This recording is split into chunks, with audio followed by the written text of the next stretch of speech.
Hello. So you saw the previous Rising Beast video and came back for more?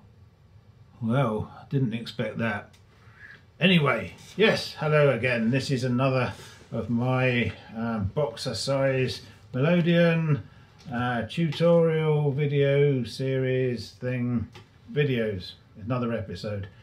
And this one probably a bit more straightforward and possibly more generally useful than the last one, kind of. And this one is one that I call Nearest Neighbours.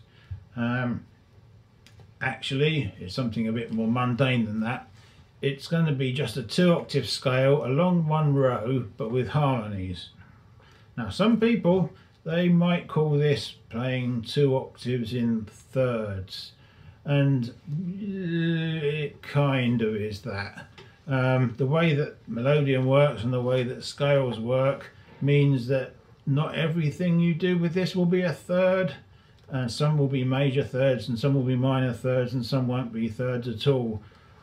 If you're into theory, you'll understand that. If you're not, just ignore it and just do the thing, really. So we're gonna be playing 2 notes at once, and then that sort of thing.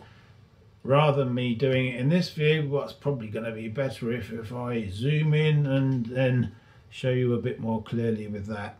Here we go. Go. So, okay, we're now zoomed in, nice and visible. Hopefully you can see the buttons and my hands and my fingers. So here we go with the Close Neighbours scale. This is the 2-octave on the row scale with harmonies. So we start off down the bottom here, and the first note we're going to play, we're going to play a G scale, and so we want our finger on the G, and we're going to use our middle finger for that, and our harmony is going to be used with the index finger. So we're going to play those two together on the push, and then we're going to pull those two, keep them there, keep them on the same buttons.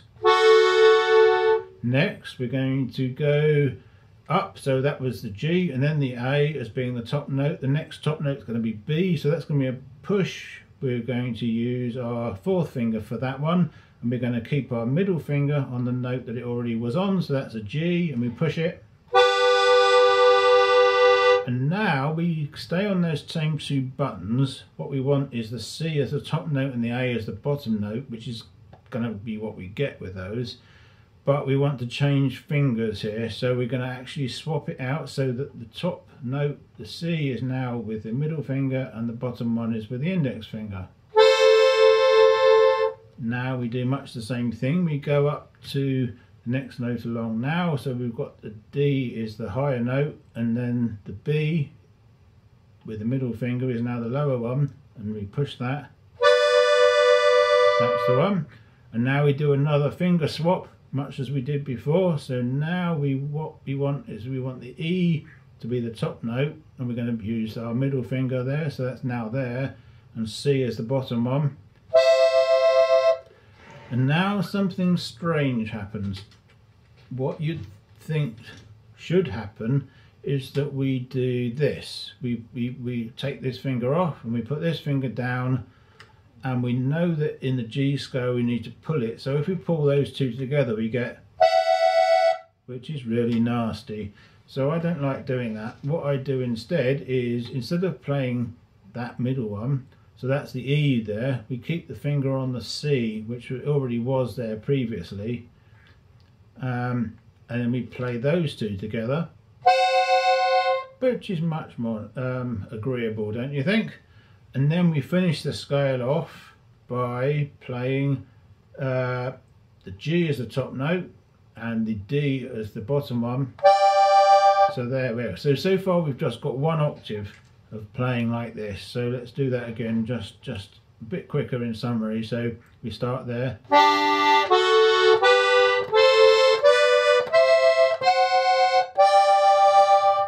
It's actually quite nice when we're doing this to make a clear distinction between each note. Come off it and re-press the buttons.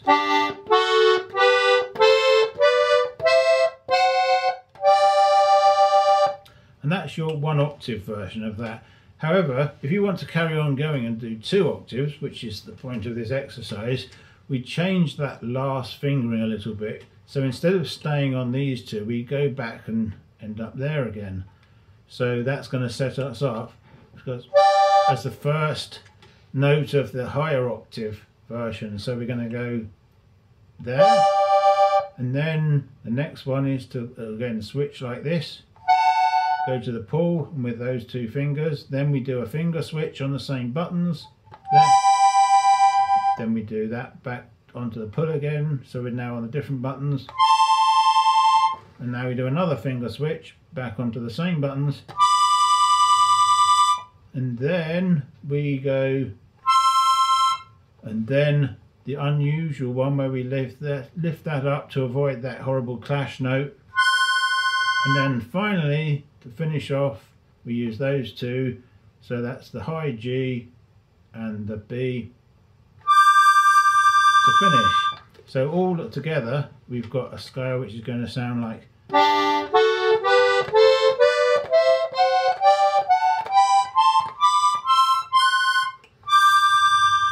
And if you like, you can go back down again.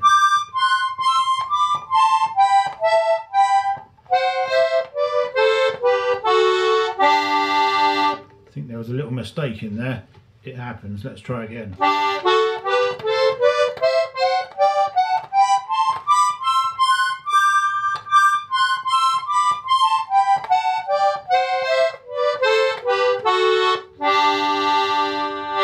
That's the pressure of making videos. Anyway, that's it. That's your 2 octave sort of near Neighbours scale. So that's it. Another scale for you. A scale with harmonies. Of course, you can do it in G, you can do it with D as well, and you can probably start to experiment with other things as well if you start getting technical, but go for the G one first and see how you get on.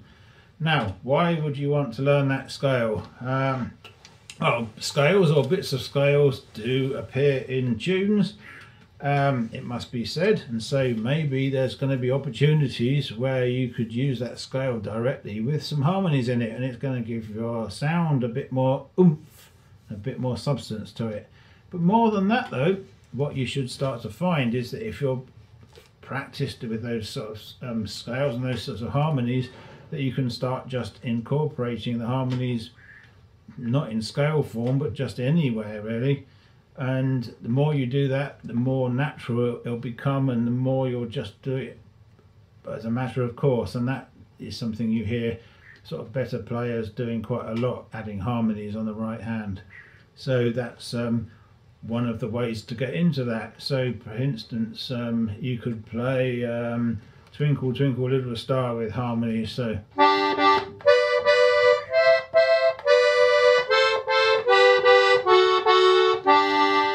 or Saints Go Marching In,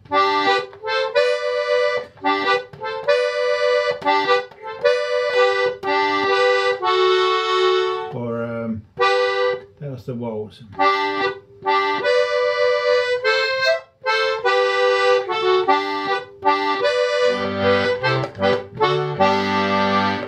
And so on. Once you're getting used to where those harmonies work and where they don't, and which ones to use and which ones to avoid, then you can start using them in your tunes too. So hopefully that one's been helpful. Certainly since I've been practicing that scale, I've been putting more harmonies in my own tunes, so yeah, it's working for me. See you with another one. I think we've got another good one coming up. Cheers for now. Yeah.